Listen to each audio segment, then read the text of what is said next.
Alhamdulillah. Nah, tadi sudah selesai Bismillahirrahmanirrahim. Kita sekarang lanjut ke ayat keberapa? Ayat kedua. Ayat kedua bunyinya apa? Alhamdulillahi Rabbil Alamin. Saya ulang. Alhamdulillahi Rabbil Alamin. Bagaimana kajian Alhamdulillahi Rabbil Alamin ini? Mari kita ikuti bersama supaya tidak terlewatkan. Tetap fokus, tetap saksikan maka channel ini. Ya, kita akan lanjutkan pembahasan Alhamdulillahirabbil alamin ayat kedua. Alhamdulillah. Ini langsung lafaz alhamdulillah. Alhamdulillah itu apa maknanya? Apa tafsirannya? Mari kita pelajari bersama. Alhamdulillah huwa as-sana'u 'ala Allah bi sifatil kamali. Alhamdulillah itu adalah pujian untuk Allah Subhanahu wa taala atau kepada Allah Subhanahu wa taala bisifatil kamali, dengan segala sifat-sifat Allah yang sempurna. Karena Allah memiliki sifat yang lengkap, tidak ada kekurangan, makanya kita memuji Allah Subhanahu wa taala. Makanya Allah yang pantas kita puji. Sekalipun ada orang yang hebat, dia tidak akan bisa mengalahkan kehebatan Allah Subhanahu wa taala. Wa bi af'alihi dairati, dengan segala tindakan Allah Subhanahu wa taala, ad-dairati bainal fadli wal adli, yang yang berputar atau yang berada di antara karunia Allah Subhanahu wa taala dan maha adilnya. Jadi Allah Subhanahu wa taala melakukan tindakan-tindakan atas karunia-Nya, dan juga Allah berbuat adil kepada kita dalam segala tindakannya. Makanya kita jangan berkecil hati. Jika Allah mentakdirkan kita menjadi begini, begitu, kita harus yakin bahwa Allah Subhanahu wa taala sangat adil untuk menentukannya.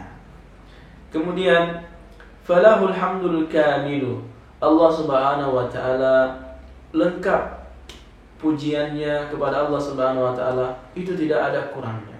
Kenapa? Apa maksudnya? Bahwa kita memuji Allah Subhanahu wa taala, satu-satunya Allah, Tuhan kita yang Maha Kuasa, yang bisa memberikan segalanya kepada kita, yang Maha Kuat, yang bisa memberikan kekuatan kepada kita, memberikan nikmat yang tanpa batas. Falahul hamdu al-kamilu bi jami'il wujuhi, dengan segala zat yang Allah punya. Allah Maha yang punya pujian. Kemudian Rabbil Alamin, Rabbil Alamin yang selalu kita baca dalam surat kita, Alhamdulillahi Rabbil Alamin, ya, Rabbil Alamin. Apa itu Rabbil Alamin? Pertama kita lihat Ar-Rabbu. Ar-Rabbu itu apa? Huwa al-murabbi jami'al alamin. Artinya yang dimaksud dengan Rabbi di sini adalah Allah, dialah yang membimbing semua yang berada di bumi ini. Dialah Allah yang membimbing kita semua. Allah membimbing makhluk-makhluknya yang ada. Tidak hanya membimbing manusia, tapi juga Allah membimbing makhluk-makhluk yang lain selain daripada manusia. Sekalipun manusia adalah ciptaan yang lebih lengkap, ciptaan yang paling sempurna di sisi Allah Subhanahu wa taala, akan tetapi juga Allah Subhanahu wa taala tidak meninggalkan makhluk-makhluknya yang lain. Allah tetap memberikan membimbing mereka. Ya, sebagaimana lebah yang Allah bimbing bagaimana untuk membuat tempatnya di pohon-pohon dan juga di tempat-tempat yang disediakan manusia untuk apa? Untuk menghasilkan madu. Padahal lebah, kalau kita lihat, seakan-akan lebah itu tidak punya pikiran, seakan-akan lebah itu tidak punya perasaan. Tapi Allah membimbing lebah untuk buat tempat di pepohonan.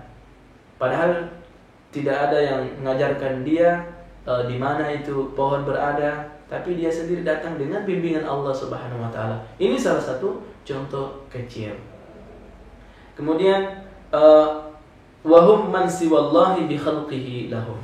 Ya, segala sesuatunya selain Allah Subhanahu wa taala adalah ciptaan Allah Subhanahu wa taala, dan untuk diperlihatkan kepada kita manusia. Wa idaduhu lahumul ayat, dan ciptaan Allah ini diperlihatkan kepada kita adalah sebagai tanda-tanda kebesaran Allah Subhanahu wa taala. Ya.